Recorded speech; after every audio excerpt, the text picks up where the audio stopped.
रात की पलकें खुली, सपनों का दिल जागा, दुनिया ने करवट झोली, अपना भी दिन जागा।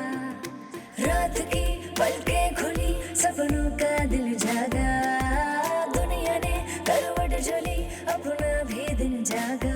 देखो देखो सितारे उतर आए हैं आंगन में हमारे, ये धड़कन में बजने लगे गीतों के नगारे। जागेगा सारा ज़माना आज हमारे साथ, तुमको भी है गुनगुनाना आज हमारे साथ। संग संग सारी दुनिया घूम, संग संग तू हमारे झूम, संग संग सारी दुनिया घूम, संग संग तू हमारे झूम।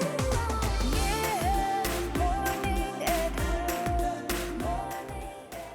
बिस्मिल्लाहिर्रहमानिर्रहीम, अस्सलाम वालेकुम, good morning and welcome to morning at home. यकीनन ये है मॉर्निंग एट होम और आज मॉर्निंग एट होम के 100 एपिसोड कंप्लीट हो गए हैं। आज हमारा 100th एपिसोड है, तो मुबारकबाद देना चाहूँगी अपनी पूरी टीम को जिनकी एफ़र्ट के बगैर ये इम्पॉसिबल था। अब हमारी टीम में सिर्फ वो लोग नहीं हैं जो हमारी कोर टीम का हिस्सा हैं।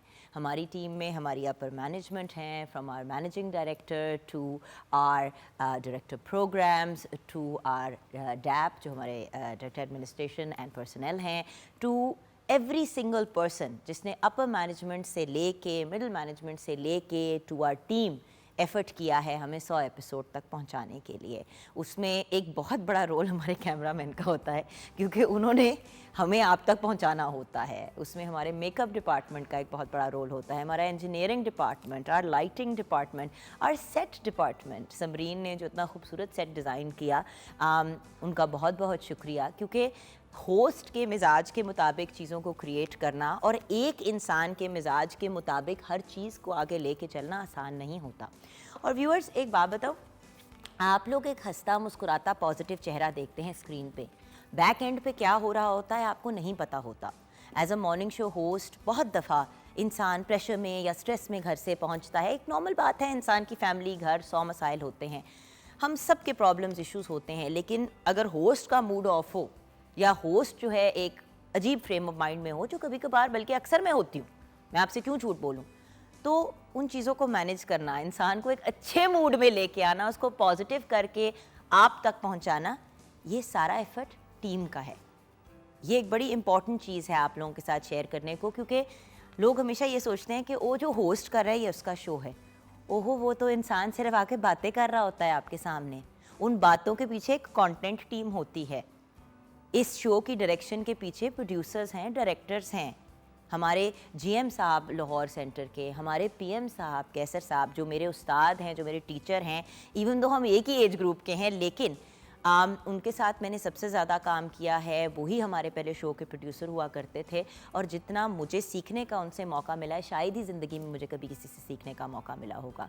तो जब हम क्रेडिट की बात करते हैं, जीएम साहब, पीएम साहब, हमारे हमारे engineering department, every single department, even जो बच्चे हमारे सेट पे आके सफाई करके जाते हैं, हमारी वो टीम जो है, उनके बगैर चीज़ें इम्पॉसिबल हैं। तो 100 एपिसोड की बात करूं, 100 एपिसोड की एक्साइटमेंट आपके साथ शेयर करूं, लेकिन उन लोगों की बात ना करूं जिनकी वजह से ये शो होता है, इम्पॉसिबल सी बात है। तो मैं एक तो कॉन्ग्रेचुलेट करना चाहूँगी अपनी टीम को और शुक्रिया अदा करना चाहूँगी उस हर शख्स का जो अपना अपना हिस्सा डालता है। साउंड डिपार्टमेंट, अगर साउंड डिपार्टमेंट के लोग ना आए एक दिन और कहें कि जी हम बिज़ी हैं या हम अवेलेबल नहीं हैं, तो आप तक आवाज़ नहीं पहुंचेगी। सो हर एरिया, हर डिपार्टमेंट, हर सेगमेंट हमारे लिए इम्पोर्टेंट है। और जहाँ सेगमेंट्स की बात करती हूँ, वहाँ पे डेली हमारे साथ हमारी शेफ़्स होती हैं। ऑब्वियसली हमारे 3-4 रेगुलर शेफ़्स हैं जो हमारे प्रोग्राम का हिस्सा हैं। अगर वो रेगुलर टाइम पे ना आएँ, 2 घंटे में डिशेस ना तैयार करें, प्रेजेंटेशन और जो प्रेपिंग उसकी पहले से होती है, वुड इट बी पॉसिबल? हमारे शो के अंदर जो हमारे हर्बल सेगमेंट्स होते हैं, जो हमारे न्यूट्रिशन के डिपार्टमेंट्स होते हैं। अच्छा, बाय द वे, एक और डिपार्टमेंट जिसके बगैर इम्पॉसिबल हो, आप जो हमारे ग्राफिक्स और इतनी ज़्यादा आईटी से रिलेटेड चीज़ें देखते हैं, हमारा आईटी डिपार्टमेंट कितना इम्पॉर्टेंट है। एंड बाय द वे, हमारे प्रोड्यूसर्स ही नहीं जो इस मॉर्निंग शो के प्रोड्यूसर्स हैं, पूरी लाहौर सेंटर के जो प्रोड्यूसर्स हैं, वो इस शो को होने में, आप तक पहुंचाने में अपना हिस्सा डालते हैं। देन हमारा डिज़ाइन डिपार्टमेंट, व्यूअर्स, एक it's not easy, it's a very very big वो जो कहते हैं ना एक बहुत फैला हुआ सिलसिला है, हमारा प्रेजेंटेशन डिपार्टमेंट, उनकी क्रेडिट उनको हम कैसे नहीं क्रेडिट दे सकते। So viewers, the point is every single person, इतना बड़ा शो डेली 2 घंटे आप तक लाइव पहुंचाना आसान काम नहीं है। और बाय द वे, हमारी मार्केटिंग और सेल्स की टीम, यहाँ पे मैं अमीन भाई का शुक्रिया अदा करना चाहूँगी, who heads our marketing and sales department. अगर अमीन भाई हमारी इतनी सपोर्ट ना करें, स्पॉन्सर्स वगैरह इन चीज़ों को ना लेके आएँ, तो हम कैसे इस शो को आप तक पहुँचाएंगे। और उन्हीं की टीम के अंदर हमारे एक प्यारे से खुरम भाई हैं, एक्चुअली एक पूरा उनकी टीम है, बट खुरम भाई से मेरा एक बहुत पुराना ताल्लुक है, एक पुराना लाड है। खुरम भाई, I mean all these people, इनके बगैर हम कैसे आप तक शो पहुँचाएंगे। सो आज हम 100 एपिसोड अगर सेलिब्रेट कर रहे हैं मॉर्निंग एट होम के, वैसे तो अल्हम्दुलिल्लाह हज़ारों एपिसोड्स मॉर्निंग शो के मैं कर चुकी हूँ पीटीवी पे, पाकिस्तान टेलीविजन नेटवर्क पे, बल्कि आई थिंक मेरा रिकॉर्ड है कि पाकिस्तान टेलीविजन नेटवर्क पे सबसे ज़्यादा लाइव आवर्स या सबसे ज़्यादा आवर्स किसी भी शो, मतलब शो पे किसी का ऑनर जाने के, एक्चुअली वो मुझे जाता है। मैं पहले सोचती थी कि तारिक अजीज़ साहब को जाता होगा, बट क्योंकि तारिक अजीज़ साहब का शो, अल्लाह ताला उनको जन्नतुल फिरदौस में आला मकाम अता फरमाए, उनका शो वंस अ वीक होता था, तो इस वजह से अगर आप टाइम लाइन का हिसाब लगाएं और 2 घंटे लाइव एवरी डे, तो आई थिंक सबसे ज़्यादा लाइव आवर्स जब से पाकिस्तान टेलीविज़न नेटवर्क बना है मैंने ही किए हैं। सो इस चीज़ का क्रेडिट भी हमारे इस लाहौर सेंटर को जाता है। रमज़ान ट्रांसमिशंस जब भी की पाकिस्तान टेलीविज़न नेटवर्क के साथ, इतना खूबसूरत, इतना प्यारा एक्सपीरियंस, वो 1 महीना कैसे गुजरता था पता ही नहीं चलता था। सो व्यूअर्स, यहाँ पे 100 एपिसोड पे शुक्रिया अदा करना चाहती हूँ मोर देन एनीथिंग एल्स, और ये आपके साथ शेयर करना चाहती हूँ कि मैं कितनी ग्रेटफुल हूँ कि अल्लाह ताला ने इतना ख़ास करम किया मुझ जैसे नालायक इंसान पे, कि इतने खूबसूरत लोग जो हैं वो इस शो को क्रिएट करते हैं और मुझे हैंड ओवर कर देते हैं कि भाई तुम प्रेजेंट कर दो। मैं तो सिर्फ प्रेजेंटर हूँ, काम तो ये लोग करते हैं। आइए देखते हैं कि पिछले 100 एपिसोड में आखिर हुआ क्या। ये मैं झूठ बोलूँगी अगर मैं कहूँगी कि oh I didn't even think about PTV. PTV एक ऐसी जगह, एक ऐसा इंस्टीट्यूशन है, मदर इंस्टीट्यूशन है हम सबका, और पाकिस्तान टेलीविज़न नेटवर्क के बगैर अपने आप को मैंने 3 साल बाकायदा नामुकम्मल महसूस किया। रात की पलकें खुली, सपनों का दिल जागा। ये जेके का शो शुरू हो रहा है, जुगन काजिम का, तो वो एक बहुत खास बात है ना। देखो सितारे उतर आए हैं आंगन में हमारे, ये धड़कन। Honestly, I have to say I've always admired your show and it's such a pleasure to be here. मुझे बल्कि पूरी टीम से मिलके बहुत खुशी हो रही है। तुमको भी है गुनगुनाना आज हमारे साथ। मैं तो सफीना से कहता हूँ, सफीना She's fabulous. तुम इतनी अच्छी हो कि ऐसी 2 होनी चाहिए।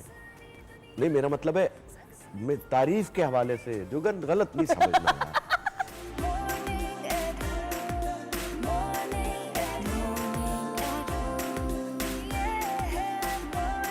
तुम्हारी वजह से भी आई हूँ, मगर सबसे ज़्यादा खुशी है कि तुम अपने घर आ गई हो। मेरा बच्चा this is the real house यार, ये घर है ना।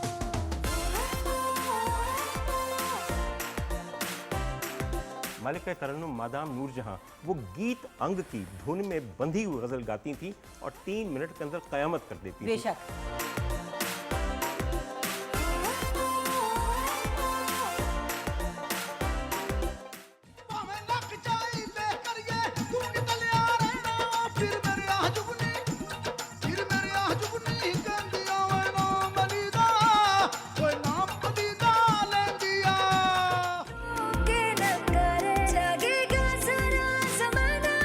आर्टिस्ट मान रहे हैं और आर्टिस्ट लिख रहे हैं और आर्टिस्ट बोल रहे हैं, तो वो ये खुशी होती है कि यार मैंने कुछ पा लिया है बस। संग संग सारी दुनिया घूम, संग संग तू हमारे झूम, संग संग सारी दुनिया घूम, संग संग तू हमारे झूम।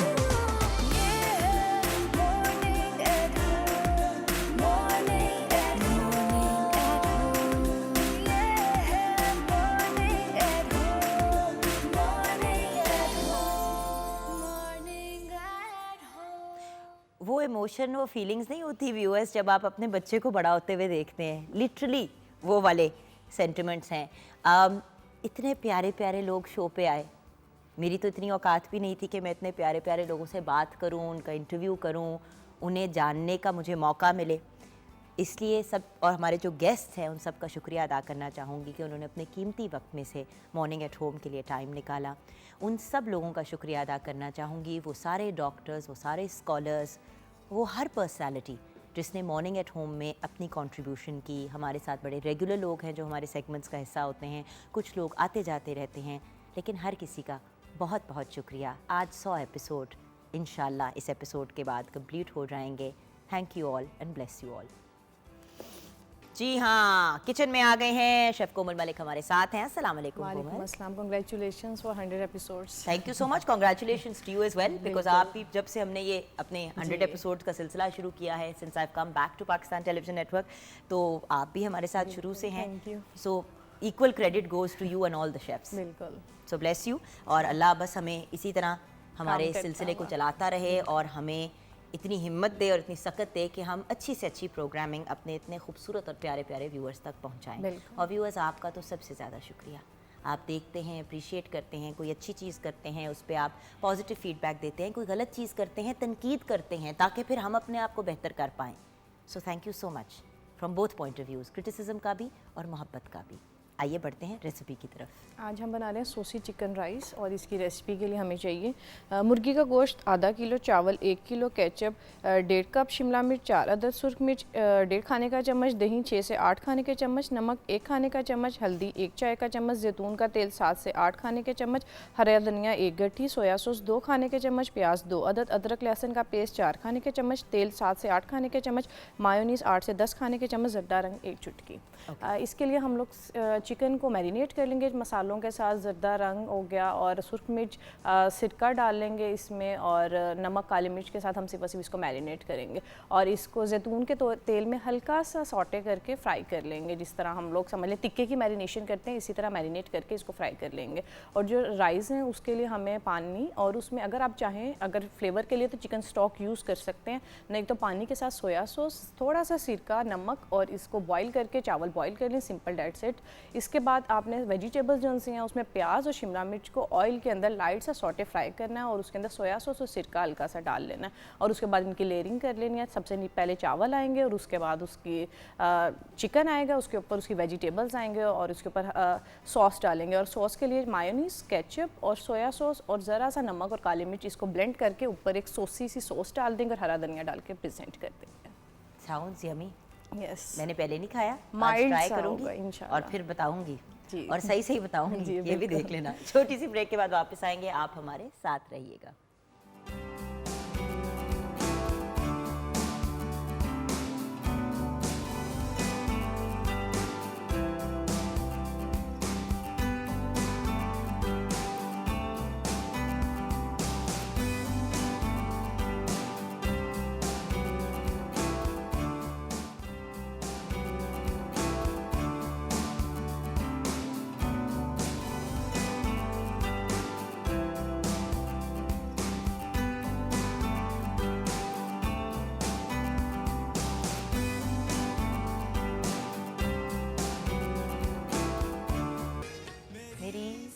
मेरी सादगी देख मैं क्या चाहता हूँ।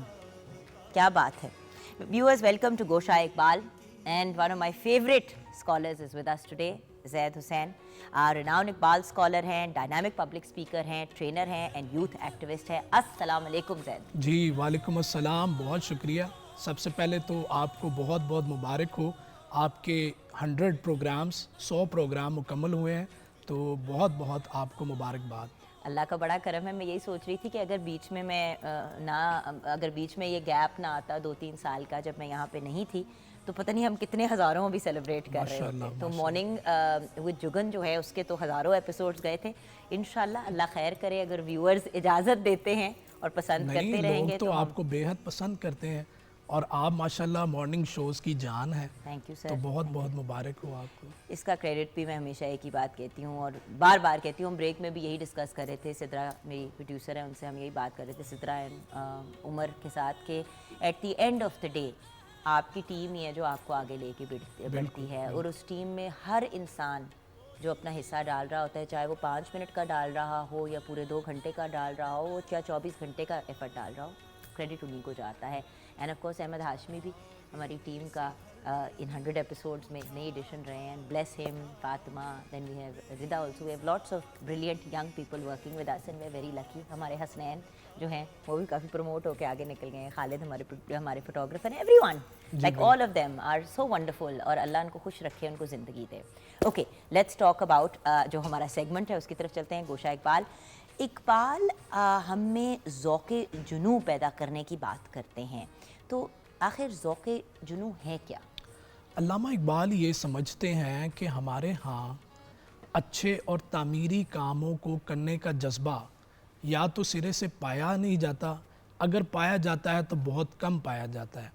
वो ये समझते हैं कि किसी भी शख्स की कामयाबी का जो ज़ामिन हुआ करती है वो किसी तामीरी जज्बे को करने की तड़प और लगन हुआ करती है, और यही जज्बा कौमों को कामयाबी, खुशहाली और तरक्की की राह पर गामज़न करता है. बेशक. तो वो अल्लामा इकबाल भी हमें ज़ौक़े जुनू पैदा करने की तरफ रग़बत दिलाते हैं. अब ज़ौक़े जुनू है क्या? ज़ौक़े जुनू किसी तामीरी काम को करने के लिए आपके अंदर तामीरी जज्बा, शिद्दत इख्तियार करता हुआ जज्बा, आपके अंदर लगन, जुस्तजू, आपको कुछ कर गुजरने की आपके अंदर तड़प को पैदा कर देना, यानी इतनी डिवोशन और डेडिकेशन आपके अंदर पैदा कर देना कि आप सरापा अमल रहें, आपके अंदर एक ऐसी आग जलती रहे कि उस काम को जब तक आप मुकम्मल नहीं कर पाते आपको सुकून नहीं मिलता. यानी ये एक ऐसी तड़प और ऐसा जोश और वलवला आपके अंदर भर देता है कि वो आपको उस तामीरी काम को करने के लिए पूरी ताकत अता करता है. तो फिर इसी को कनेक्ट करते हैं. इकबाल के नज़दीक कामयाब और ज़िंदा कौम की क्या पहचान है? वो फरमाते हैं तो यानी कि ज़िंदा कौम में ज़ौक़े जुनू होगा, उसके बगैर वो कौम ना तो ज़िंदा है और ना ही वो कामयाब जी. वो फरमाते हैं अता असलाफ का जज्बे तरू कर, शरीके ज़ुमराए ला यहज़नू कर, खिरत की गुत्थियाँ सुलझा चुका मैं, मेरे मौला मुझे साहिबे जुनू कर. तो फिर फरमाते हैं बेमार का दुनिया में उभरती नहीं कौमें, जो ज़रबे कलीमी नहीं रखता वो हुनर क्या है. अल्लामा ये समझते हैं कि कोई भी कौम अगर तरक्की और खुशहाली की मंजिल को पाना चाहती है तो वो हर लम्हा अपने आमाल का, आफ़ाल का मुहासबा करें और जायज़ा लें कि उनके अंदर कौन सी गलतियाँ, कोताहियाँ और खामियाँ पैदा हो रही हैं. जब आप अपना मुहासबा करना शुरू कर देते हैं तो आप देखते हैं कि कहाँ आपकी दुरुस्तगी की ज़रूरत है. अल्लामा इकबाल ने भी बहुत सारी मुसलमानों की खामियों को आइडेंटिफाई किया है. वो फरमाते हैं एक जगह कि मुसलमान जो हैं वो बेअमली का शिकार होते जा रहे हैं, सुस्ती और काहली का शिकार होते जा रहे हैं. वो ख़ुद अमल करने की बजाय वो क्या करते हैं, तकदीर पर मुर्दे इल्ज़ाम डालकर ख़ुद बरी ज़िम्मा होने की कोशिश करते हैं. फरमाते हैं क्या खबर क्या है नाम उसका, खुदा फरेबी के खुद फरेबी, अमल से फारिग हुआ मुसलमान बना के तकदीर का बहाना. क्या बात. फिर वो सूरत शमशीर है दस्ते कज़ा में वो कौम, करती है जो हर ज़मा अपने अमल का हिसाब. हमें हर लम्हा अपने अमाल को, अपने अंदर पैदा होने वाली खामियों पर नज़र रखनी होगी. यही मुहासबा और ख़ुद एहतसाबी हमें तरक्की की राह पर गामज़न करेगी. लेकिन सर सबसे मुश्किल काम ही तो ये है.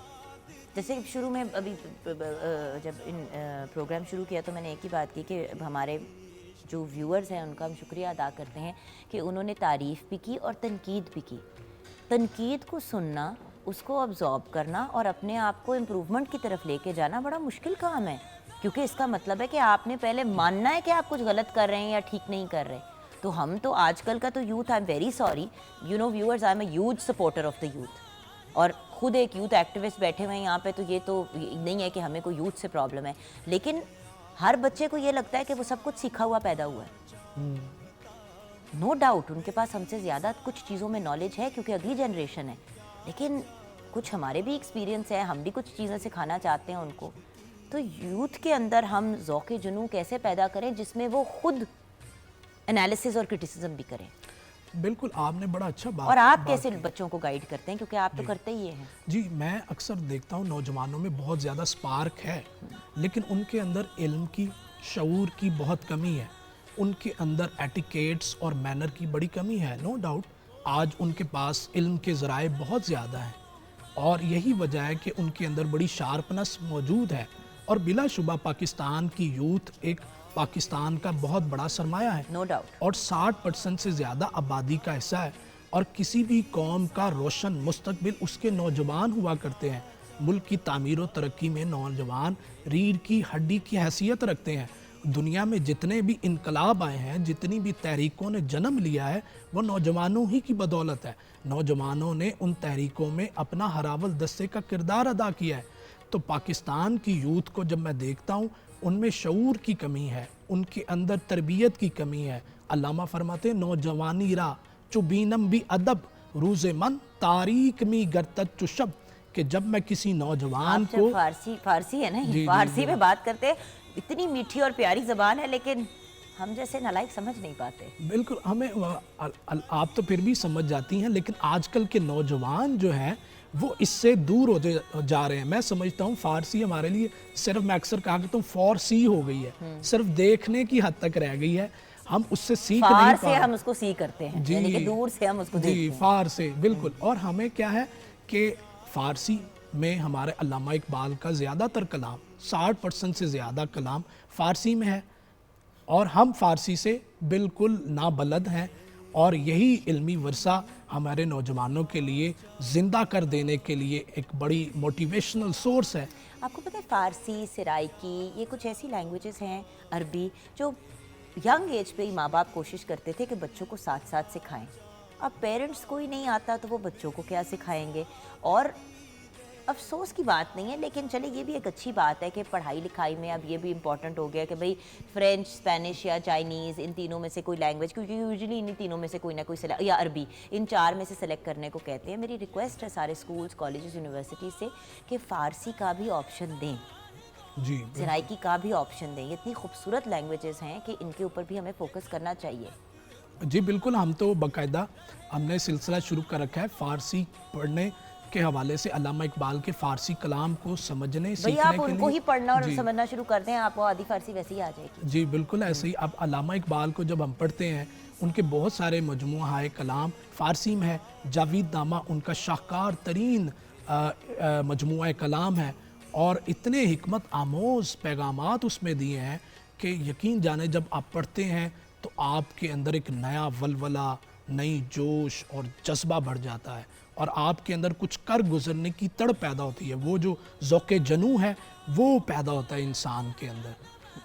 सो अल्टीमेटली मैसेज ज़ौक़े जुनू के जी, point of view। मैं नौजवानों को ये पैगाम देना चाहूँगा कि वो अल्लामा इकबाल को पढ़ें, मेहनत करें। सिर्फ रोने से, आंसू बहाने से मुकद्दर नहीं बदला करते। नींद के मतवाले कभी भी अपने ख्वाबों को ताबीर से हमकनार नहीं कर सकते। कमज़ोर हाथों से गुलामी की जंजीरों को नहीं तोड़ा जा सकता। चिराग जलाए बगैर अंधेरी रात में रोशनी का तसव्वुर नहीं पैदा हो सकता। फितरत तो अहले जनू का ज़ौक़े परवाज़ देखती है, जुर्रत रंदाना मांगती है। जब खुदी के हामिल अफराद दीवाना वार, मस्ताना वार अपनी मंजिल की जानिब बढ़ते हैं, तो मंजिल खुद ब खुद आगे बढ़ के उनके कदम चूम लिया करती है। तो वो जो जिस तरह पहले मैंने शेर पढ़ा कि बेमार का दुनिया में उबरती नहीं कौमें, जो ज़रबे कलीमी नहीं रखता वो हुनर क्या। तो हमें अमल की तरफ, कोशिश व काविश की तरफ, मेहनत और जुस्तजू की तरफ बढ़ना होगा। और तालीम, बिल्कुल तालीम की जुस्तजू, ये भी एक बहुत इंपॉर्टेंट चीज़ है। आजकल यूथ को लगता है कि डिजिटल का ज़माना है, हमें पढ़ने लिखने की ज़रूरत नहीं है। खुदारा प्लीज़, मैं रिक्वेस्ट कर रही हूँ इस वक्त जो माँ बाप देख रहे हैं शो और जो यंग लोग देख रहे हैं, कि तालीम का दामन एक लम्हे के लिए नहीं छोड़ना। मैं भी आजकल इन्हीं डिस्कशन में हूँ अपनी टीम के साथ कि एमफिल या पीएचडी किस चीज़ की तरफ जाऊँ, ताकि कल के अपने बच्चों को कहूँ कि अपनी तालीम को मुकम्मल करो, तो वो कहेंगे कि भाई आपने भी तो नहीं सिर्फ बैचलर्स किया हुआ है। So education is essential for your growth and for your success. और इसमें अल्लामा क्या कहते हैं, तालीम में जी तालीम भी ऐसी कि जो आपकी ज़हनी और फ़िक्री सलाहियतों को उजागर करे। तालीम का मकसद ये नहीं है कि आप सिर्फ CGPA लेकर, डिग्री लेकर आप माशरे में निकल जाएं और आपकी तरबियत ना हो। वो तालीम जो आपके जहन की तख्लीकी सलाहियतों को उजागर करे। Thank you so much sir, bless you. इंशाल्लाह आपसे फिर मुलाकात होगी। व्यूअर्स, हम छोटी सी ब्रेक के बाद वापस आएंगे, आप हमारे साथ रहेंगे।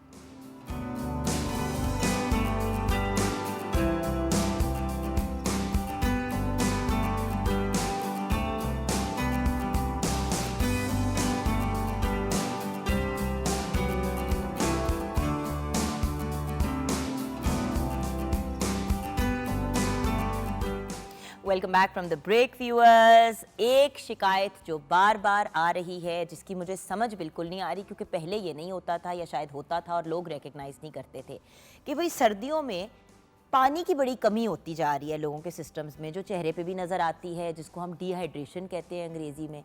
स्किन ड्राई हो जाती है, हाथों में क्रैक्स आने शुरू हो जाते हैं, बल्कि इस हद तक स्किन ख़राब होनी शुरू हो जाती है कि एक्जिमा लोग डेवलप कर लेते हैं सर्दियों के अंदर, क्योंकि उनके जिस्म में नमी ही नहीं होती। ये क्या मसला है, ये क्या माजरा है?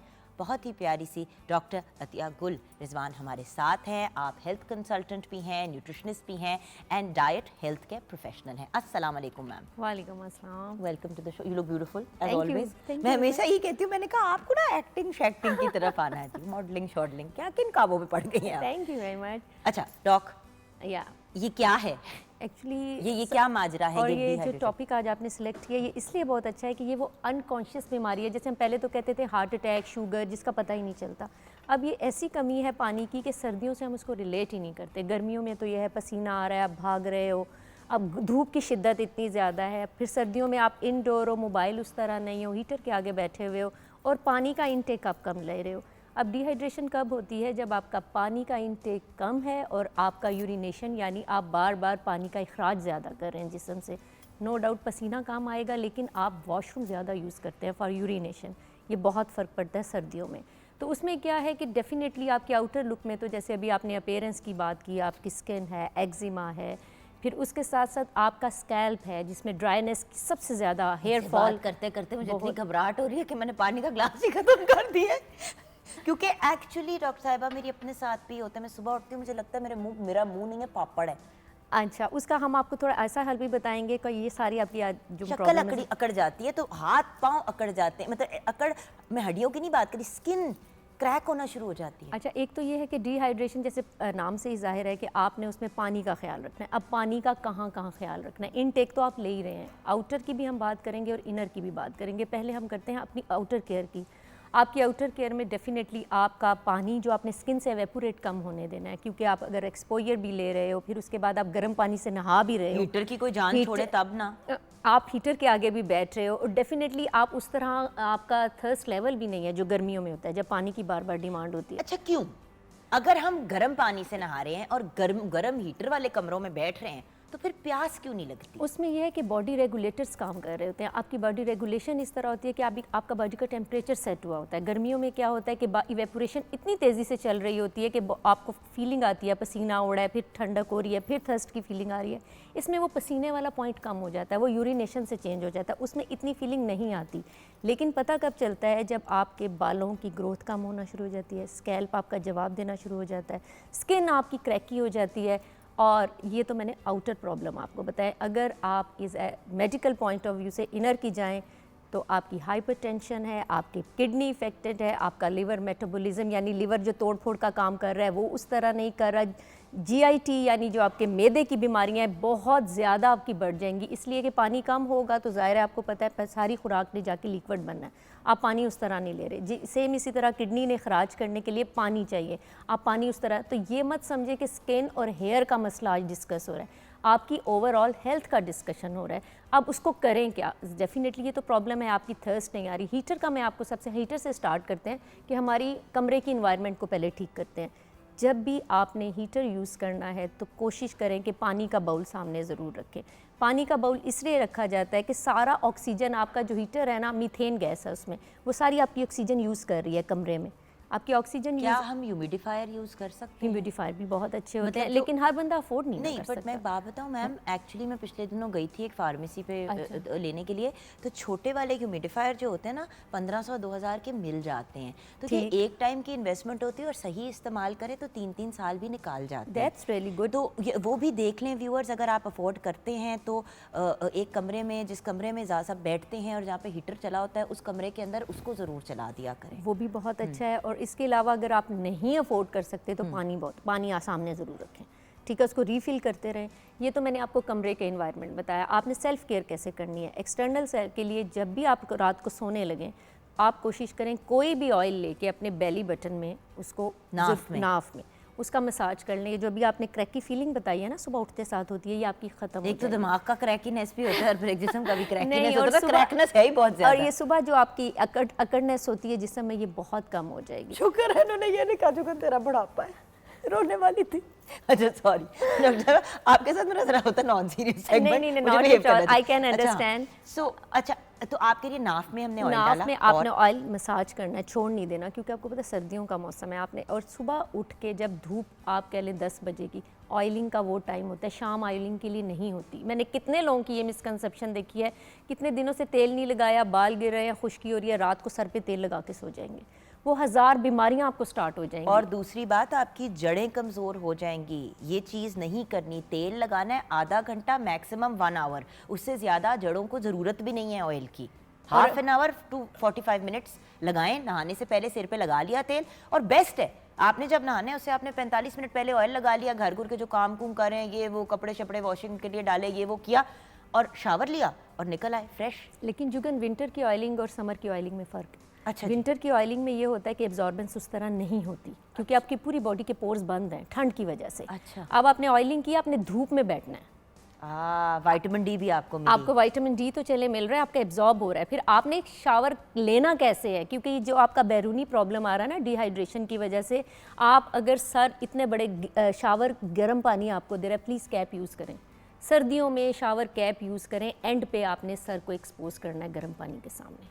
आप अपना प्रॉपर करें, जो बॉडी बाथ ले रहे हैं प्रॉपर उस तरह लें। अच्छा, फिर आपके पास एक प्रॉपर क्रीम या कुछ हो, आपने जब आप कह लें कि सेमी वेट है आपकी बॉडी, पेट्रोलियम जेली भी यूज़ हो सकती है। वो ना प्रोफेशनल लोगों को बहुत तंग करती है अच्छा, एब्जॉर्बेंस के लिए। अच्छा, ठीक है, उसके लिए आप अच्छा को मॉइस्चराइज़र ले लें। आपने wet, semi wet, full wet नहीं, सेमी वेट बॉडी पे मॉइस्चराइज़र ज़रूर लगाना है। ठीक है, सारे और जिस्म पे, पूरे जिस्म सर से पे। पाँव तक। हाँ जी। और उसके बाद अगर आप बाल्टी से नहा रहे हैं तो उसमें 2 कतरे ऑलिव ऑयल के डाल लें। ये हम डिहाइड्रेशन अभी एक्सटर्नल कवर कर रहे हैं। इंटरनल की बात करते हैं ना, तो एक्सटर्नल में तो फिर खूबसूरती के पीछे औरतें बहुत होती हैं, तो मैंने कहा चलो। हाँ, और एंड पे आप ये सरका करें, और उसके बाद सीरम्स मिलते हैं, वो सबको पता है, वो यूज़ करें। अब इंटरनल की तरफ आते हैं, तो आपने पानी का और इनटेक, केमिकल प्रोडक्ट से दूर रहें, जितने नेचुरल चीज़ें यूज़ कर सकते हैं। मैम ने भी, आपने सुना, उन्होंने कहा कोई भी ऑयल बेली बटन में डाल दें, जैतून के तेल के 2-3 कतरे डाल दें। सीरम्स और क्रीम्स भी जो यूज़ करते हैं प्लीज़ ऑर्गेनिक और नेचुरल करें, उनसे आपको बेनिफिट ज़्यादा मिलता है और नुकसान कम होता है। जी मैडम। ठीक है। अब हम इंटरनल डिहाइड्रेशन की बात करेंगे, तो हर बंदे का पानी का लेवल, अगर आपको ये फील आ रही है कि डिहाइड्रेशन हो रही है, तो उसमें आपका यूरिनेशन बहुत ज़्यादा कम हो जाएगी। अगर बच्चे की पेशाब करने की फ्रीक्वेंसी आम रूटीन से कम हो रही है, तो आप समझ जाएं कि आपका बच्चा डिहाइड्रेशन की तरफ जा रहा है। अब डिहाइड्रेशन में सिर्फ पानी कम नहीं होता, पानी में आपके नमकियात हैं, आपकी हर चीज़ जिस्म से ड्रेन आउट हो रही है। तो कोशिश ये करें कि जब भी बच्चे को आप हफ्ते में 2 या 3 बार ज़रूर कोई ऐसी स्कंजबीन या कोई ऐसा ORS टाइप ड्रिंक बना के दें, क्योंकि आपको नहीं पता वो खेल रहा है, वो जो भी एग्जर्ट कर रहा है, वो यूरिन की रिपोर्ट आपको नहीं दे रहा। ये प्रॉब्लम तब आती है जब उसके सर में दर्द रहना शुरू होती है और आप समझते हैं ऐनक लग गई है। लेकिन ये डिहाइड्रेशन, सर्दियों की डिहाइड्रेशन की सबसे बड़ी सिम्टम ये है कि वो कहेगा मेरे सर में हल्का हल्का सा दर्द रहता है, चिड़चिड़ा हो जाएगा, आंखें उसकी भारी भारी रहना शुरू हो जाएंगी। तो इसका मतलब ये नहीं है कि उसको ऐनक लग गई है, ये भी हो सकता है कि वो डिहाइड्रेशन की तरफ जा रहा है। आप सिर्फ स्किन पे मॉइस्चराइज़र लगा लगा के अपना काम पूरा कर रहे हैं, लेकिन उसका इंटरनल सिस्टम जो है it is demanding more water. तो उसका मैं, और उसकी जो पानी की बोतल है, उसका बहुत, हम सर्दियों में आमतौर पर बच्चों को शायद नहीं देते। नहीं, मैं तो हमेशा देती हूँ। और बात यह है कि मेरी कोशिश ये होती है कि मेजर्ड हो। एक तो जब आप छोटे बच्चे को 6 माह के बाद जब पानी की इजाज़त होती है बच्चे को, तो कोशिश करें कि दूध के साथ पानी की मिकदार को भी एक सर्टेन लेवल पे रखें। बच्चे को जब आदत पड़ जाएगी ना एक सर्टेन अमाउंट ऑफ पानी पीने की, तो मैम आपको भी पता है कि बच्चा चाहे सर्दी हो या गर्मी हो पानी मांगता ज़रूर हाँ है। जी, वो मॉनिटरिंग डेफिनेटली। और स्कूल भेजिए अगर आपने पानी की बोतल, अगर वो बोतल फुल की फुल वापस आई है, तो फिर ये एक परेशानी की बात है, क्योंकि बच्चा और तो किसी जगह से पानी नहीं पिएगा ना, उसने अपनी बोतल से ही पीना है। अब तो आपको पता है कूलर्स और डिस्पेंसर्स कम कर दिए स्कूल्स में, सफाई की वजह से, फिल्ट्रेशन की वजह से। अच्छा, अब हम उन लोगों की तरफ आते हैं, क्योंकि IT का दौर है, जिन्होंने रात लेट नाइट जागना है, चाय भी पीनी है, कॉफ़ी भी पीनी है, और चाय और कॉफ़ी दोनों डायूरेटिक है। डायूरेटिक का मतलब जिससे पेशाब ज़्यादा आता है। वो पानी की कमी को कैसे पूरा करें? वो चीनी छोड़ दें उन चीज़ों में। जो ही आप स्वीटनर्स से आप स्विच करते हैं, आपकी ड्रिंक्स हैं फिज़ी ड्रिंक्स जिसमें चीनी बहुत ज़्यादा है, आपकी कॉफ़ी है, आपकी चाय है, आपने अगर चाय और कॉफ़ी लेनी है क्योंकि आपकी डिमांड है, आपने जागना है, काम करना है, तो उसमें से चीनी निकाल दें। वही डिहाइड्रेशन को आपने 50% कंट्रोल कर लिया। अच्छा, लेकिन आपने एक दफ़ा मैम कहा था कि हर कप चाय के साथ आपने 2 कप पानी पीना है, यानी कि अगर आपने 1 कप चाय पिए तो आप जब 2 ग्लास पानी पिएंगे तो फिर आप उसको बैलेंस में लेके आएंगे। अभी हम उसको अब छोड़ नहीं रहे ना, चाय छूट नहीं रही, उसको तो कवर कर रहे हैं। अब उसी चाय में से हम ऐसा एलिमेंट निकाल रहे हैं विंटर में जो आपको डिहाइड्रेशन कॉज कर रहा है, और वो एलिमेंट है आपकी चीनी, वो भी सफ़ेद चीनी। ठीक है, फिर उसके बाद वही पानी तो आप पी रहे हैं सारा दिन, और उसके बाद आप अपनी नींद को पूरा करें। जो लोग लेट नाइट जागते हैं वो बहुत ज़्यादा इस तमाम प्रॉब्लम को, डिजीनेस है, आपका इंसोम्निया है, चिड़चिड़ापन है, बाल का ज़्यादा गिरना, और साथ साथ पानी की कमी को बहुत ज़्यादा फेस करते हैं। अफसोस की बात है कि एक चीज़ जो मुफ्त में आपको मिलती है, जो नलके से आती है, चले अगर साफ़ है या नहीं है, आप उसको उबाल के पिएँ तो वो पानी बिल्कुल अच्छा safe जुगन, to मुझे drink एक है। मिस्ट्री अभी समझ नहीं आई कि अगर मैं आपके घर गेस्ट आई हूँ और अगर आप मुझे पानी दे देंगी तो क्या होगा, मतलब क्या होगा? मतलब किसी भी फिजी ड्रिंक को सर्व अगर करने से असल में होता ये ना कि हमारे यहाँ बड़ा एक वो चीज़ समझी जाती है कि जब तक आप कोई जूसेस नहीं देंगे चीनी से भरे हुए डब्बे वाले या फिजी ड्रिंक्स नहीं देंगे, मेरा एक रूल है घर का, सबसे पहले हम पानी सर्व करते हैं, चाहे सर्दियाँ हो या गर्मियाँ हो, उसके बाद कोई और चीज़ लेके आते हैं और कोशिश करते हैं कि घर में बना हुआ नींबू पानी हो या लस्सी हो, नमकीन लस्सी दे दें। चीनी जो नहीं भी पीते वो बड़ी अच्छी, मतलब इतनी सिंपल उसकी रेसिपी। लेकिन ये सर्दियों में क्यों नहीं करते हम लोग? मैं करती हूँ मैम, बहुत अच्छी बात है, सबको करना चाहिए। गर्मियों मैं ये कहती हूँ कि अगर आप चाय तो एंड में आती है ना, जब मेहमान आके बैठ जाते हैं, सारा कुछ चाय फौरन ही एंटर होते हैं, तो क्या लेकिन पकड़ाते fizzy हैं? drinks- सबसे पहले पानी, उसके बाद पूछ लेते हैं कि जी आप अभी चाय से पहले कुछ लेंगे, कुछ नींबू पानी लेंगे, कोई मीठी लस्सी लेंगे, नमकीन लस्सी लेंगे।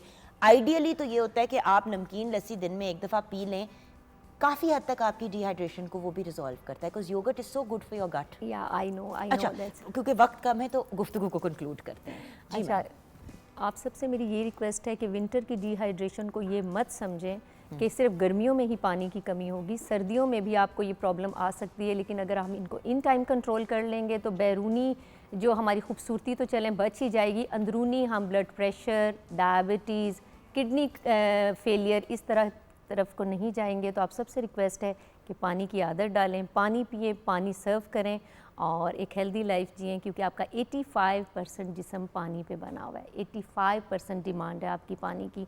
और अगर हम इन टाइम ये कर लेंगे तो will feel a drastic difference in our life and will enjoy a healthy life. So stay hydrated and enjoy hydrated life. Thank you so much doctor साहिबा।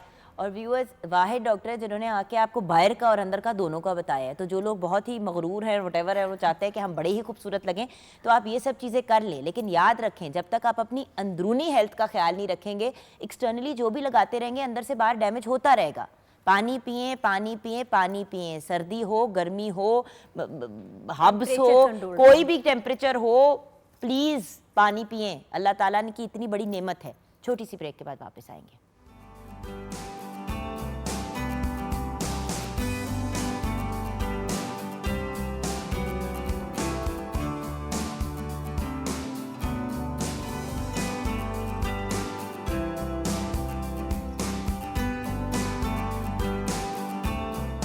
Welcome back from the break viewers. इस वक्त मेरे लिए एक बहुत बड़ा honour है क्योंकि मैं इंट्रोड्यूस कराने जा रही हूँ एक ऐसे गेस्ट को जिनको किसी इंट्रोडक्शन की ज़रूरत नहीं है, क्योंकि जो भी काम इन्होंने किया हमेशा इतनी बेहतरी से सर अंजाम दिया कि वाह वाह हो गई। I am personally a very very big fan.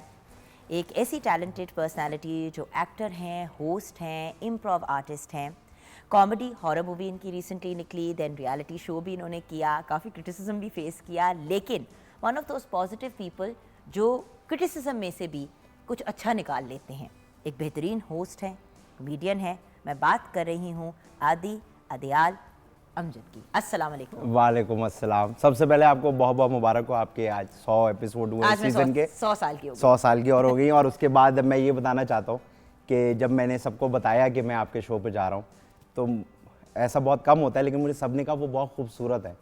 तो अभी मैं आपके सामने बैठा हूँ और मुझे लग रहा है कि वो बिल्कुल सच बात कह रहे थे। Thank you so आप much. बहुत खूबसूरत लग रही हैं और आप बहुत खूबसूरत हैं। Thank you. आई विश कि उन्होंने कहा होता कि वो होस्ट बहुत अच्छी है तो मैं बहुत ही खुश हो उन्होंने जाती। होस्टिंग नहीं देखी होगी ना, सिर्फ पता- तस्वीरों तक चल रहे हाँ, होंगे वो। क्योंकि thank you for saying that, क्योंकि इसका क्रेडिट मुझे नहीं जाता हाँ। ना, अम्मा अब्बा अल्लाह मियां को क्रेडिट जाता है, ये तो इसमें तो हमने कुछ नहीं, भी आपने किया। अपना ख्याल रखा है तब ऐसी है ना। हाँ, डेली नहाना है व्यूअर्स, डेली नहाना है, साबुन- सबसे इम्पोर्टेंट साबुन से नहाना। मैल जब उतर जाती है तो फिर कुछ ठीक निकल आते हैं अंदर से। अच्छा Adi, ji I want to talk about आपका थिएटर का एक्सपीरियंस, जी। क्योंकि माशाल्लाह 12 साल आपने थिएटर किया, बिल्कुल। उसके बाद मेन स्ट्रीम मीडिया में आए। जी तो ये 12 साल थिएटर से मेन स्ट्रीम मीडिया में कैसे आए और 12 साल थिएटर का एक्सपीरियंस कैसा था? थिएटर जिस तरह स्टार्ट हुआ बहुत मज़े की चीज़ है कि एक हमारे कराची में वहाँ जगह T2F द सेकंड फ्लोर, वहाँ एक एक्टिविटी होती थी, तो वो मैं एक बार देखने गया था। तो जब मैंने वहाँ देखा तो वहाँ ये एक्टिंग की एक्सरसाइजेज हो रही थी, तो मैंने कहा ये तो मज़े की चीज़ है, तो मैंने कहा चलो लेट्स डू इट। तो जब मैंने वहाँ किया तो सब तालियां बजाने लग गए, सबको अच्छा लगने लगा। तो मुझे ऐसा फील हुआ कि हाँ शायद ये मेरे अंदर थोड़ा सा कुछ है, इसका कुछ जरासीम है। कीड़ा सा है मेरे अंदर।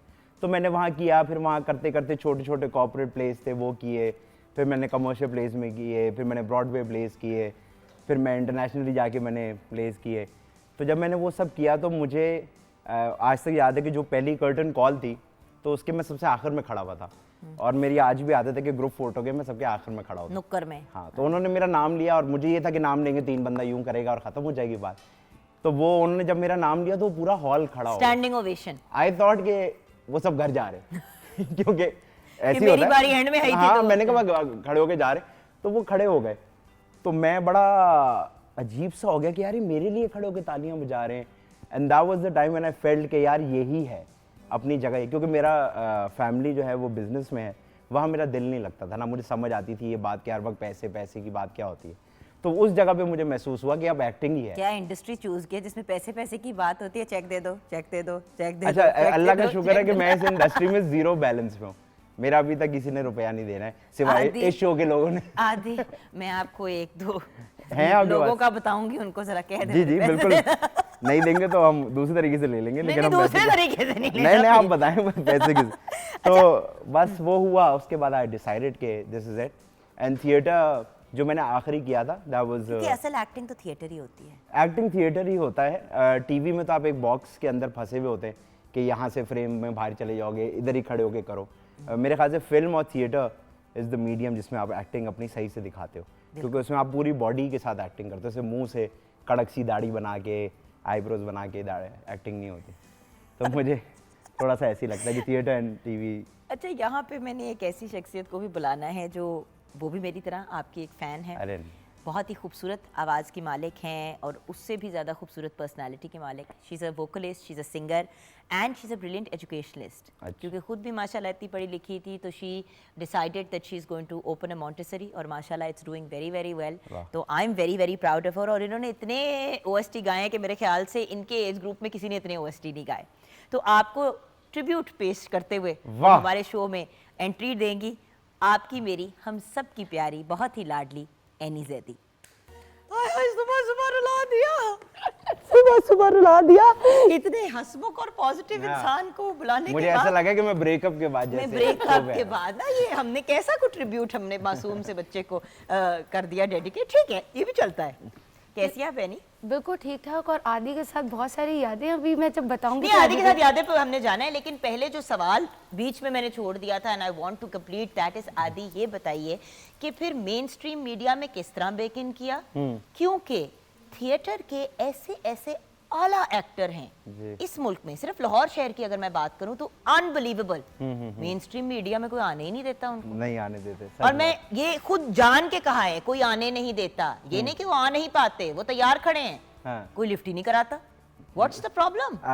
ये जो नहीं आने देता, इसमें मुझे ऐसा लगता है, शायद मैं गलत हूँ, इसमें थोड़ा इंडस्ट्री का भी मसला है और थोड़ा आर्टिस्ट का भी मसला है। थिएटर के बहुत सारे लोग हैं जिन्होंने थिएटर पढ़ा है, वो एक बहुत क्लासिक, जो हमारा यहाँ स्कूल है थिएटर का, वो बहुत क्लासिक थिएटर पढ़ाता है, तो वो उससे निकल नहीं पाते। जब आप टीवी पे आते हो तो आप एक कमर्शियल काम कर रहे होते हैं, तो मुझे ऐसा लगता है कि आपको थोड़ा सा एडजस्ट करना होता है। तो थोड़ा सा प्रॉब्लम आर्टिस्ट में है कि वो एडजस्ट नहीं करता, वो कहता है जी बिल्कुल ही शेक्सपियर वाले स्टाइल से चले, और जो टीवी वाले हैं वो कहते हैं यार जरा जल्दी जल्दी चले। तो मुझे ऐसा लगता है कि दोनों तरफ से थोड़ा थोड़ा सा इशू है। I agree, but my point is at the end of the day, brilliant level का जब टैलेंट होता है, अगर हम उसको वो वैल्यू और सिग्निफिकेंस ना दे तो आई डोंट वांट टू से वो ज़ाया हो जाता है, क्योंकि टैलेंट भी एक एसेट है, लेकिन उस एसेट का क्या फ़ायदा जिसको आप यूज़ नहीं कर सकते। हाँ, वो असल में मसला ये है कि जब हम नई कहानियाँ बनाएंगे तो हमें नई चीज़ें और नए एक्सपेरिमेंट की ज़रूरत पड़ेगी। आपने कैसे ब्रेक इन किया पहला? मैंने किया वकार ज़का जो है, ये लोग मुझे कहते हैं ये बात नहीं बताया करो, लेकिन ये बात मैं बताता हूँ कि वकार ज़का ने मुझे एक जगह एक्टिंग करते देखा था, और मुझे आज भी याद है वकार मेरे पास आया, कहते तुम एक्टिंग करोगे? मैं क्या कर लूँगा। तो मुझे आज भी याद है कि that was the first time मैं ARY मैंने एक चैनल का बिल्डिंग देखी थी। देखिए वकार की जो भी at the end of the day reputation है I एक love अवाम के लेवल पे, मेरा अपना वकार के साथ हमेशा बड़ा अच्छा एक्सपीरियंस रहा है, हमेशा बहुत प्यार से, बहुत रिस्पेक्ट से और रिगार्ड से मिला है। सो द पॉइंट इज मैं तो एक पर्सनल एक्सपीरियंस पे चलूंगी ना, सोशल मीडिया पे आपकी क्या इंप्रेशन चल रही है मैं उसको मानती नहीं हूँ आदि, बिकॉज आपको भी सोशल मीडिया से बहुत वाट है और मुझे भी। जी जी बिल्कुल ऐसी है। मतलब मैं हूँ सोशल मीडिया पे बट बहुत ही बेदिली से, और अक्सर मुझे लोग कहते हैं कि थोड़ा एफर्ट कर लो बीबी। इधर भी ऐसी होता है, लोग बहुत मुझे कहते हैं कि प्लीज चिपक चिपक के सेल्फियां मेरे से नहीं खिंचवाई जाती, मेरे से नहीं होता, I don't want to, it makes me uncomfortable. Social media में तो बड़ा आसान हो गया है कि आप अपने रिश्तों को बेचें, अपनी पर्सनल लाइफ को बेचें। नहीं मैं अब आदि के साथ जरा इंटरव्यू कर रही हूँ, कोई मैं एक क्लिप शूट करवा लूँ ऐवी बना के और आदि के साथ लगा दूँ, भाई मेरा सारी जिंदगी का ताल्लुक ही अगले से खराब हो जाए। क्यों? लेकिन लोगों को इससे फर्क नहीं पड़ता, 5-10 हज़ार फॉलोअर बढ़ गए, बस मोर देन इनफ। बस फॉलोअर्स बढ़ाने, चाहे कुछ भी करना पड़े। अच्छा आप भी फैन है, मैं भी फैन हूँ, आपका इनके साथ कैसा काम का एक्सपीरियंस रहा है? अच्छा ये लड़का ठीक है? आला है बस मेरे। अच्छा लड़का मैं ठीक नहीं, अब मैं लड़का मैं ठीक नहीं, चलो झूठ नहीं बोल रहा। अच्छा मैं सबसे पहले तो जुग्गन एक बड़ी मज़े की बात शेयर करती हूँ, अब आदि को याद भी आ जाएगी। फैसल कुरैशी के शो पे फैसल भाई तो सबकी जान है, और मैं खुद उनकी बहुत बड़ी फ़ैन हूँ। तो जब मैं बिल्कुल स्टार्टिंग में 6 years बिफोर जब मैं शो पे गई तो फैसल भाई का वो शो था, आदि और फैज़ान वॉज देयर, ठीक है। और मुझे याद है हम क्योंकि आर्ट काउंसिल ऑफ पाकिस्तान से हमने बड़ा सीखा वीखा, तो हमने कहा भाई हम कभी भी पीछे चमचों की तरह नहीं बैठेंगे, बट लेकिन कर लेना चाहिए, कुछ ऐसा नहीं होता। फैसल भाई ने बड़े प्यार से समझाया, सबको अलग अलग मौका दिया जाएगा, आप लोगों की आवाज़ें माशाल्लाह बहुत अच्छी हैं, आप बैठें। हम लोग जो सारे स्टूडेंट्स थे वो फिर जाके बैठ गए। उन्होंने फैसल भाई ने वो शो करवाया और बाकायदा 2-2, 3-3 मिनट का गाना गाने की सबको चांस दिया। उसके बाद एज ए गेस्ट सिंगर मुझे 1 हफ्ते के बाद ही कॉल आई कि आप एज ए गेस्ट सिंगर आ रहे हैं। और वो आपको याद होगा कि बॉयज़ से एक वो आया था अंतरा जो है वो बताया था लड़के ने, अस्ताई बूझनी थी। अब वो हो रहा था बड़ा मज़े का गाना था, और मैंने कहा उसको कुछ पता ही नहीं था, मुझे आता है। और एक दफ़ा जब बूझा उन्होंने कहा नहीं आपने तो गाने को कंटिन्यू कर लिया, ओ सांवरे, वो उन्होंने कहा याद तुम्हारी मोरा मन घबरावे, वहाँ से करके लड़का चुप हो गया।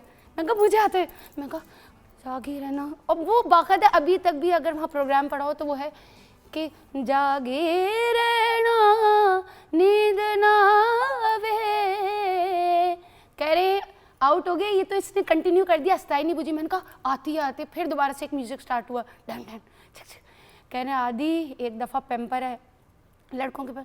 मैं कहा सांवरे, कह रहे लड़कियां बड़ी फास्ट चल रही हैं। फैसल कुरैशी भाई ने कहा कि लड़कियां बड़ी फास्ट चल रही हैं, एक दफ़ा मतलब एक ही मुंह पे 2 times पेम्पर लड़कों के, एक तो गलती हुई। उसके बाद उन्होंने कहा इतनी अच्छी आवाज़ें, हमारे पास टैलेंट है और हम बुलाएंगे। आज ये वक्त है कि मैं ड्रामास की OSTs भी कर रही हूँ, पाइपलाइन में मेरे पास फिल्म का म्यूज़िक भी माशाल्लाह आ गया है। और जब मैं सेकंड टाइम में आदि ने मेरे बॉयल एग्स करवाए हमने चैनल पे, और आदि ने कहा अगर ये नहीं खा रही तो कोई बात नहीं मैं खा लेता हूँ। और 2 दफ़ा ऐसा हुआ आदि ने मेरे जो वहाँ पर चैनल पे चाय आप पी लें, जो ये बॉयल एग्स हैं वो मुझे दे दें, मैं खा लूँगा।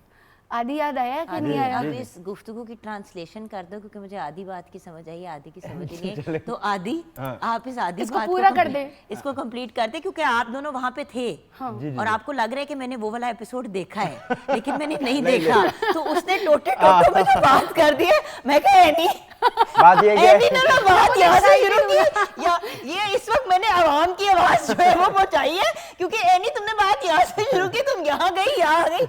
एनी आदि जरा याद दिलवा दें आप प्लीज। अगर मैंने अब याद दिलाया तो शाम का शो भी मैं यहीं बैठ के करता हूं। अच्छा तो फिर ऐसा करते से ब्रेक में चले जाते, ब्रेक के बाद जब आएंगे ब्रेक में हम खाली जगह पुर करके वापस आएंगे। हो सकता है ये बात करें, हो सकता है हम यही बात करें कि आदि ये फिल्म, ये कॉमेडी हॉरर फिल्म क्या थी, और फिर उसके बाद जो आप एक शो पे गए जिसमें जो रियलिटी शो था उसमें आदि का क्या काम था। मेरा आदि तो बहुत प्यारा सा क्यूट सा है। हम ब्रेक के बाद ये बात करेंगे।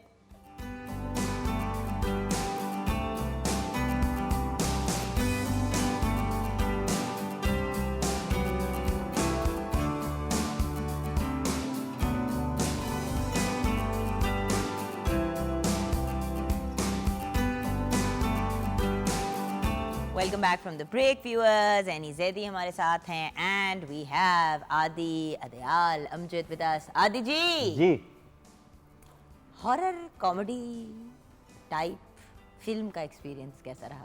बहुत अच्छा रहा, बहुत ज़्यादा अच्छा था। एक तो पाकिस्तान में ये जॉनरा बहुत नया था और मुझे ऐसा लग रहा था कि बड़ा सस्ता सा काम होगा, क्योंकि याद है वो स्क्रीम थी ना? हाँ बिल्कुल, जो कॉमेडी हॉरर थी, one of the first impactful comedy horror films, बिल्कुल ऐसी। और वो फिर एक पूरी वो बन गई सीरीज बन गई पूरी। तो वो मेरे और यासिर के साथ भी है, उसमें यासिर मेरे साथ था और हमने यही सोचा कि अगर ये बहुत तरीके से होगी तो करेंगे, लेकिन बड़ा मज़ा आया। उसके अंदर जो हमारे वो आर्टिस्ट थे जो गेटअप करते थे मुंह पे, वकार हुसैन जो मेकअप आर्टिस्ट, वो भी थे उसमें। तो वो जब एक दिन उनका गेटअप हुआ और वो मेरे सामने आया तो मैं असली में चीखा था। वो सो स्केरी, मतलब वो मैं उनको कहता था कि मैंने उनसे जितने भी सीन किए हैं, मैंने उनमें कहा कि वकार भाई आप मेरे सामने ना खड़े हो, मुझसे सीन नहीं हो रहा, क्योंकि वो बहुत अजीब से यहाँ से गोश्त निकल रहा है और आंखें अजीब सी, पता नहीं क्या क्या किया हुआ था। तो बड़ा मज़े का एक्सपीरियंस। दूसरा प्रॉब्लम उसमें ये था कि मैं और यासिर दोनों रात को जल्दी सोते हैं और सुबह जल्दी उठते हैं, हमारी याद वो पूरी फिल्म रात की थी। तो और मेरा तो 11:30-12 बजे के बाद मुंह स्वेल करना शुरू हो जाता है, इतना मेरा मुंह सूज जाता है। जिसको रात को सोने की आदत होती है ना, आप उसको 10:30-11 से लेट नहीं जगा सकते। तो एक तो रात को हम शूट करते तो वैसे ही हाइपर हो जाते। दूसरा, जिस घर में हमने शूट किया उस घर में उस मालिक की कब्र भी थी। तो अक्सर ऐसा होता था कि हमें लग रहा है कि 4 लोग खड़े, हालांकि खड़े 3 है, लेकिन हमें 4 नजर आ रहे। तो वो पूरे 30-32 दिन थे हम उस घर के अंदर, लेकिन बड़ा मजे का एक्सपीरियंस था। वो रोलर कोस्टर की बात हो रही है तो शेफ कोमल मलिक ने भी खाना तैयार कर लिया, उसको भी देख लेते हैं, वो रह ना जाए। वो भी कुछ इसी किस्म की सॉसी चिकन जो उन्होंने तैयार की है। All done? हाँ जी, अल्हम्दुलिल्लाह। Looks good, looks delicious. अब चखेंगे तो पता चलेगा। It's reminding me of Singaporean rice. इसमें अगर हम नूडल्स डाल देते तो वो बिल्कुल वही चीज़ होती है। अमेजिंग। बच्चों के लिए बहुत अमेजिंग ऑप्शन है, बच्चे बड़े हों, मतलब it's a really nice lunch box type चीज़ जो आप तैयार करें, माइल्ड सी चीज़। ओके, सो दूसरी चीज़ जी, आपने एक रियलिटी शो किया। आई डोंट फील कि वो आपके मिजाज का था। आपसे मुलाकात करने के बाद getting to know you, viewers एक बात याद रखिएगा, just because somebody is a good comedian doesn't mean कि वो एक नॉन सीरियस पर्सनालिटी है। ये बात अपने दिमाग से निकाल दें कि वो बहुत ही कोई हर वक्त ही क्लंटरपन। Actors are very serious predominantly and comedians तो बहुत ही ज्यादा। अच्छा, तो ये बताइए कि ये क्या था और ये क्यों था? ये था इसलिए कि मुझे जब कहा गया तो मैंने कहा मैंने नहीं करना, ये मुझसे नहीं हो पाएगा। अच्छा, फिर वो जेजे ने कहा कि करना है, फिर जेजे भाई ने कहा और उबैद भाई और जेजे को कोई, और जेजे और उबैद को वैसे कोई नहीं ना कह सकता। अच्छा, मेरा उनसे वो वाला भी है, जरा ब्रदरली रिलेशन है, तो उन्होंने कहा यार मैं तुम्हें कह रहा हूँ। और ARY में बहुत सारी चीज़ें मैंने सिर्फ इसलिए की हैं कि मैं उन पे ब्लाइंडली ट्रस्ट करता हूँ। अच्छा, फिर बताओ उसके बाद रिजल्ट? उसके बाद रिजल्ट ये हुआ कि मैंने अपनी इज्जत बचाई हुआ 1.5 महीना कि बस मेरी इज्जत ना खराब हो। वहाँ मैंने जो देखा, जो हुआ, हाँ, बता दी, और एक्चुअली विजिबली फिजिकली लग रहा था कि अपनी इज्जत ही बचा रहे हो। हाँ बिल्कुल ऐसे था। मुझे सिर्फ ये डर था कि मैंने बहुत साल लगा के थोड़ी सी इज्जत बनाई है, ये 1.25 महीने में मैं वो इज्जत गवा ना दूँ। नहीं तो 1.25 महीने वहाँ पे रहे, वहीं रहे, अंदर थे और बिल्कुल कुछ ना टाइम पता था, काल कोठड़ी। हाँ, मतलब ना वक्त का पता है, ना मौसम का पता है आपको, ना फ्रेश एयर है आपके पास, ना ह्यूमन इंटरेक्शन है, ना टीवी है, ना म्यूजिक है, कुछ भी नहीं है। खाना अपनी मर्जी से मिल रहा है, कभी वो खाना। मेरे तो पहले दिन के एंड तक हाँ, तो यही हुआ था। पे बात आ जाती। पहली रात को जब हम वहाँ शाम में शुरू हुआ था शो, तो पहली रात को वहाँ लड़ाइयाँ हो गई थी, और वो पहली रात से लेके 1.25 महीना जो था, 1.5 महीना, वो सिर्फ लड़ाइयाँ हुई हैं वहाँ। और वो क्योंकि वो एक ह्यूमन एक्सपेरिमेंट है कि सबको एक जगह बंद कर दो और उन पे रिस्ट्रिक्शंस लगा दो और उनसे करवाओ चीज़ें। तो फिर कोविड पे आपका कैसा एक्सपीरियंस रहा? क्योंकि देखो ना, वहाँ पे भी एक बहुत, Covid was a very suffocating literally and लेकिन कोविड में यू कुड गो आउट ना, टाइम का पता है, आपके पास लैपटॉप है, इंटरनेट है, फिल्में हैं, इधर तो कुछ नहीं था ना, इधर सिर्फ इंसान थे। मेरी आपसे लड़ाई हो गई, लेकिन अब आप और मैं सामने ही बैठे, क्योंकि आप कहीं जा ही नहीं सकती, यही जगह है। तो वो और ज़्यादा फ्रस्ट्रेटिंग है। और अगर आप थोड़ी अलग किस्म की हैं, तो मेरी आपसे जब लड़ाई हुई है, अब आप मुझे और छेड़ रही हैं, और मैं कुछ भी नहीं, मैं आपको गाली भी नहीं दे सकता, मैं आपको मार भी नहीं सकता, बस हम बैठे हुए अच्छा, और बर्दाश्त नॉर्मली क्या कर। गालियां देते हो और मारते हो? वो भी आपकी पर्सनैलिटी नहीं है। नहीं, लेकिन वहाँ ये हो रहा था ना, वहाँ तो बहुत ऐसी ऐसी बातें हुई कि मैंने शो में इतनी अच्छा, बार तो आप बताओ, जो सब कुछ नजर आया, क्या उससे ज्यादा भयानक चीजें हुई बहुत थी? ज़्यादा। मैंने कहा था शो में कि अगर ये चीज़ें एडिट ना हुई और ये चल गई, या किसी ने इनको एडिट से निकाल के बाहर पोस्ट कर दिया, तो लोग आप लोगों को आग लगा देंगे। ऐसी वहाँ एक्सट्रीमिस्ट बातें हुई थी कि मैं डर गया था कि ये ना करें, 50 कैमरे लगे हुए, ना करें, बहुत खतरनाक। तो आप लोगों को समझाते ही रहे पूरे इसके मैंने, अंदर, हाँ, और अपनी जात को भी समझाते रहे। बिल्कुल ऐसी, मैं सिर्फ समझाया है, और मैं सिर्फ ये कहता था कि 25 लाख रुपए मिलने थे, तो मैं सबको ये कहता था कि क्या कभी जिंदगी में 25 लाख रुपए कमाए नहीं है, या क्या इसके आगे 25 लाख नहीं कमाओगे, कि इसके पीछे तुम कुछ भी करने को तैयार, और सब कर रहे थे। अच्छा, यानी कि आर्टिस्ट पेड भी थे और हाँ, फिर 25 लाख भी उनको मिलने 25 थे। लाख जो था वो नहीं, मिले। बट वो देखो ना, अगर उसको कंबाइन करो कि भाई 1.5 महीना 1.25 महीना आप रहे, उसकी आपको पेमेंट, उसके ऊपर से जब आपको 25 लाख मिलेंगे तो अच्छा सम बन जाता है आदि। हाँ, लेकिन मैं उसके लिए इज्जत नहीं खराब कर सकता ये ना। वही वाली बात है ना, अक्सर लोग पूछते हैं अगर आपको 1 करोड़ रुपए दिए गए तो आप ये करेंगे, हाँ। अगर आपको 1 करोड़ दिया गया तो आप वो करेंगे। ये बिल्कुल वैसे ही था कि आपको 25 लाख देंगे, अब आप ये करें, और वो से ज्यादा कर करके दिखा रहे हो। आदि है कौन? I want to understand who you are because you're a comedian, you're very good at that. Theatre actor की बात करें वो भी बहुत बेहतरीन है, फिल्म में भी आपने अपने आप को प्रूव किया, ड्रामाज भी आपने बहुत से किए, you as an improv artist you're fabulous. तो I just want to, actor भी बहुत अच्छे हो, होस्ट भी बहुत अच्छे हो क्या असल में क्या हो?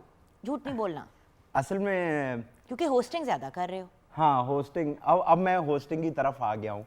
मैंने वक्त के साथ देखा और सीखा कि हाँ, फिल्म का प्रोसेस बहुत मज़े का है, और होस्टिंग का और ज़्यादा है, क्योंकि आप स्टूडियो में आते हैं, इज़्ज़त से आते हैं, शो करते हैं और इज़्ज़त से चले आते हैं।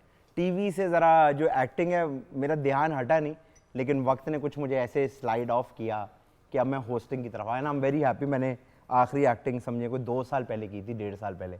आदि बढ़ती तो हमारे साथ ज्यादती है ना, तुम्हारे फैंस के साथ ज्यादती है। अब देखिए, क्योंकि आपने हमेशा मुख्तसर काम किया लेकिन अच्छा काम किया। लेकिन इंशाल्लाह अगर अब अपकमिंग क्या है, आजकल क्या मसरूफियात है? आजकल एक तो जीतो के लिए आए हुए हो। जी, जीतो कर रहे लाहौरियों, अगर जीतो पे जाना है तो इन लोगों को तंग करो। जीतो और कर मुझे मत फोन करना, मुझे जितने फोन आते हैं कि प्लीज कुछ कर हमें दें। जीतो का टिकट दिलवा दे। आपको पता है मैं जिस होटल में रुका हूँ, वहाँ का पूरा स्टाफ मुझे हर बार, जितनी बार मैं गुजरता हूँ, कहते हैं सर 2-4 दे देना। तो वो ऐसा लगता है पता नहीं क्या मांग रहे हैं। अच्छा, एक तो वो चल रहा है, और क्या क्या? उसके साथ मैंने वसीम बदामी के साथ पिछले 2 साल से वर्ल्ड कप का एक कॉन्ट्रैक्ट साइन किया हुआ है, तो वो वर्ल्ड कप और PSL और ये सारी चीज़ें मैं कर रहा हूँ। साथ में एक फिल्म मेरी जो है वो अब डब हो चुकी है, और अब वो अपने फाइनल प्रोसेस। तो आ रही है ना एक्टिंग का? हाँ, लेकिन वो मैंने की पहले थी, उसको हो गए 4 साल हो गए, वो पीछे से चलते। बट एक्टिंग करोगे अगर अच्छे प्रोजेक्ट्स मिले? एक्टिंग, हाँ, मैं हामी तो भरता हूँ। मैंने अभी एक इंटरनेशनल प्रोजेक्ट के लिए की थी एक्टिंग मैं करता हूँ, लेकिन क्योंकि ताल्लुकात उस तरह से नहीं है, वालिद साहब है नहीं, कोई बड़ी चीज़ तो है नहीं और दुनिया में भी नहीं है, तो ऐसा कोई मसला। और मैं किसी को काम का नहीं बोलता।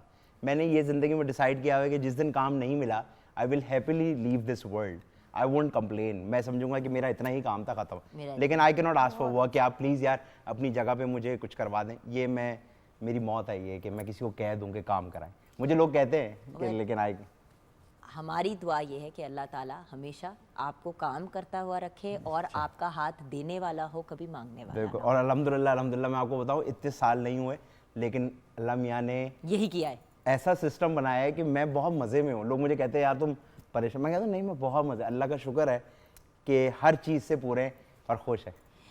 Thank you so much for being a part of the show. It was an honor and a pleasure because I'm a huge fan and I'm so glad you're here. मैंने on air ताना मारना था कि खुदा का वास्ता ज़्यादा acting किया करो, हमें बहुत अच्छा लगता है आपके फैंस को।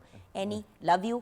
आपके ही सॉन्ग से सूफियाना कलाम से क्लोज करेंगे and thank you so much to our lovely chef. Over to you, Annie. Bless you.